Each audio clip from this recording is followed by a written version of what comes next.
Good morning and welcome to Mike and Kev. But of course, it's not Mike and Kev, is it? Because you've been here all week and it's now Thursday, so we're nearly at the end of the week. And it's me and Thomas Skinner. Thomas, a very good morning to you. How are you? I'm very well, mate. You look a lot more relaxed today than I've ever seen you because you came in, your mate came with you, you came in a black cab, no drama, you know, no waiting for taxis going the wrong direction, no waiting for trains that weren't running. You know, this is the future, isn't it? Straight in the Bosch cab. Exactly, Bosch. Straight to the TalkTV as he would building. say. Relax. People are loving our little show this morning and all week, actually. They're saying you're not Kevin O'Sullivan, which is good for you because you wouldn't want to be like Kevin O'Sullivan, you know, because he is grumpy. He's in some Greek island at the moment, you know, sunning himself.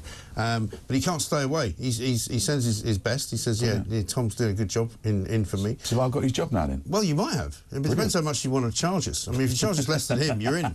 You know, and he's not very expensive, to be fair. Anyway, listen, a big day today. After you left yesterday, we saw the Lionesses getting through to the final. I was not convinced, I have to say, by the Lionesses at all. I said, in fact, the night before, I didn't think they would win. But now that they have won, I mean, when we literally were on air when they won and the final whistle went and we were down in Croydon at the sort of fan zone, people were singing football's coming home and all that. It's quite nice, isn't it? Brilliant. I think it's great. It's definitely great for girls to look up to as well. I think that's a big thing. I think they've done really well, representing the country. Good luck to them. Spain next, so I hope they go out. And they beat Spain the last time around to win the Euros. Bring it home, Do you know what I said, though? What they should do, right, is to guarantee the victory, is take Harry Kane out of Munich, take him down to Australia, call him Harriet, put him in a dress, and say he was identified as a woman for the purposes of the final. And he can just play centre forward, and he'll score about 20 goals, and it'll be a fantastic victory. I don't think we'd get away with that. People don't like you making fun of that sort of thing. But you know, why not? Why couldn't you do it? I mean, lots of other sports do it, don't they? They do. I mean, swimming's the biggest one, isn't it? Swimming, yeah. In fact, we talked to Sharon Davis a bit later on in the morning about all of that. And we had the weightlifting class the other day where the bloke came in and decided that he could lift a lot more weights than any of the women, even though he was claiming to be a woman. And then he went, they were all rubbish. And he won the gold medal. And you kind of going, that doesn't seem fair. But, you know, anyway, it's big A-level day today. And you're a good man to talk to about this because I was listening to TalkTV last night. And on Vanessa Feltz's show, they had this young guy on who is running a company now called You Don't Have to Go to Uni or something like that. But it's all about how, because so many times, I mean, my own son is sitting this morning, I spoke to him last night, waiting for his results. He's getting his A-level results, and if he gets what he wants, he's going to go to university. And I said to him, look, you don't need to go to university, you don't have to. No, if the results don't go your way, don't worry about it. I think the problem with schools is they put a lot of pressure on kids. They have to get results. Results... that doesn't mean don't try your hardest, but results ain't the be-all and end-all. No. Like, I've got no A-levels. Right. I've got a couple of GCSEs that I come back for after I got expelled from school. What did you get expelled for? Selling pirate porno DVDs. Being an entrepreneur. Listen, we've all done it. I mean, in my day, it wasn't DVDs, didn't have them, but it was magazines and stuff like that. And basically, I mean, that's what you do, isn't it? And you get a far better education by doing stuff like that. Well, I'll tell you now, like, listen, I went straight to work. I was setting up market stalls. I had paper rounds. I worked in my dad's friend's barber shop. I was grafting from the age of 12, Right. And that gives you a brilliant grounding, doesn't it? Well, one thing I tell you is, when I was 18 and started wanting to go out and do bits and pieces, when all my mates were skiing, I was had money in my pocket. And I knew people, and it's sort of learning on the job, as they say, not learning in a school. The school of life is the best thing that can happen to anyone. Well, to me personally, because I've done well for myself. Now, I've only done that from being like a sponge. I absorb it in the bucket like a sponge. Even the dirt, the water, I pick it all up. And also, you talk to real people, because I think the trouble for a lot of people now is that they go to school, they listen to the teachers, the parents might be nice middle-class people, then they go to university, meet a load more middle-class people, and then they go off and find themselves a job in some nice middle-class office, and they never met any working people. Well, you know what I mean? I've got an analogy for you. Go on. Right, so, in a school, in the classrooms nowadays, all the kids are like monkeys, okay? Right? And there's one kid, that would have been me, let's say, was a shark, right? Now, the lesson today was about climbing that tree. Well, all the kids are great, they can climb the tree perfect, but the shark is sitting there thinking, there must be something wrong with me, because I ain't got long enough arms, I can't climb that tree. What am I going to do? You've not got no arms. Exactly, you've got fins, right? So why can't I do it? Why am I not doing well? Why am I failing at climbing the tree? But listen, you chuck that shark in the ocean, he'll beat all... So it's horses for courses. He's going to eat the monkeys. Of course, but it's horses for courses. So it's like, look, not everyone's great at one certain thing in school, but you find what you're good at, learn on that, and excel yourself. And let's not forget that the Britain that we know, and the Britain which is successful, is a Britain which is based on small business, people that set out on their own, they've got an idea, they set up something, whether it's an online business, whether it's an actual, you know, thing where they're buying and selling stuff.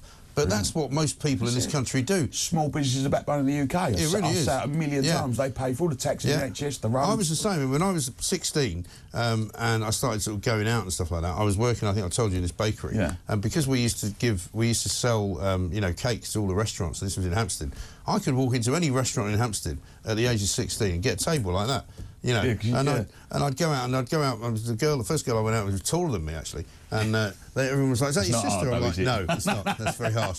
Thank you." And I've shrunk since then as well. And I'd just walk into all these restaurants, quite posh restaurants, and they'd be like, "Hey, Mike, how you doing? You want a table over there?" You know. And I was 16. They'd give me like bottles of wine.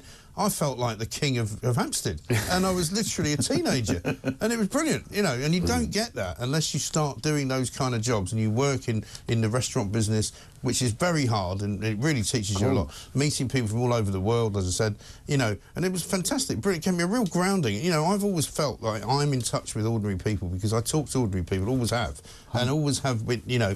Talk to cab drivers, talk to people, you know, the people that I talk to the most in this building are the cleaners, you know, because nobody talks to them. And you go, what's wrong with you? Why do you not talk to people because you think you're better than them? No, you learn about life like that, don't you? That's it. You know, I look forward every year to Jeremy Clarkson's tweet. Yes. And his one today was, if you're opening up your A results and you've not got what you want, I've got 2 Ds and 3 U's, but I own a brewery and sitting in the south of France. He does it every year. Like he's one example of someone that's done very well for himself. There's loads of people. That Pimlico Plumbing, that Charlie man. Charlie Mullins, he's written in the Sun today, isn't he? He's in a newspaper today. He's done well for himself. I mean, he's got the biggest Rolls Royce I've ever seen. I mean, it's not the sort of car my one, I would want. I mean, it's too big, actually. Did you see when he parked it on a bollard? That was his Bentley, wasn't it? Yeah. Was that his Bentley? Yeah, he says, my guy's on £100,000 had never been near a uni except to unblock a sink. And it's true. I mean, you know, we hear an awful lot about apprenticeships, and they've now at least sort of booted apprenticeships, so you can now go and do an apprenticeship while you do maybe 1 day at college or something like that. And I think that's just a brilliant idea, because everybody knows who's ever tried to get a plumber or ever tried to get a builder, you can't get them. There's not enough of them, is there? I had a terrible... When was it? May? Yeah, May. End of April, start of May. Yeah. We had a leak in my house. And I was in the market. My wife rang me. She was like, "Oh, we've got a leak." But she didn't sound that panic. So I was like, "Oh, all right." I said, "Well, don't worry. I'll be finished." How bad is it? She went, "I was just coming out the bath." All right. Rung a plumber. She said, "I'll be around in an hour." He rang me and went, "Mate, you want to get round it? It's the mains pipe. Like, your ceiling's about to collapse." I said, "What?" She went, "Oh, is it that?" I went, and then she sent me a video. There was water just pouring through the ceiling. Yeah. But then that's when you need an emergency plumber. And it doesn't even matter how much they're going to charge you. We didn't know where the stopcock was either. So that's the other thing. If you move into a new place, always look for where the stopcock is. We found it in the end. It was buried in the front garden. Because some of them are really weird. I mean, one of the houses I once lived in, it was on a farm, and it was down this road, and the actual water meter that you had to check was about a mile away from the house. It was buried like somewhere down in a field. And you go, makes no sense. How is that the case? And no wonder all the water's leaking in the field, because the bleeding gauge that you're supposed to check is somewhere in the middle of nowhere, about half a mile away. Anyway, ridiculous. Anyway, let's talk about drivers, because you came in today in a cab. Drivers in Wales have gone mad. You know, we talked yesterday about these flags that they're putting up. So you can have a flag for being aromantic. We got a proper definition of that, by the way, later on in the day. Apparently it means that you can still have sexual relations with people, but you don't get romantically attached to them. So I went, well, so you're just a swine then? Yeah. You know, basically that's what we would call you. You know, it's not aromantic. You're just, you know, you just don't call them after sleeping about. The night before. You're just sleeping about. Yeah, do you know what I mean?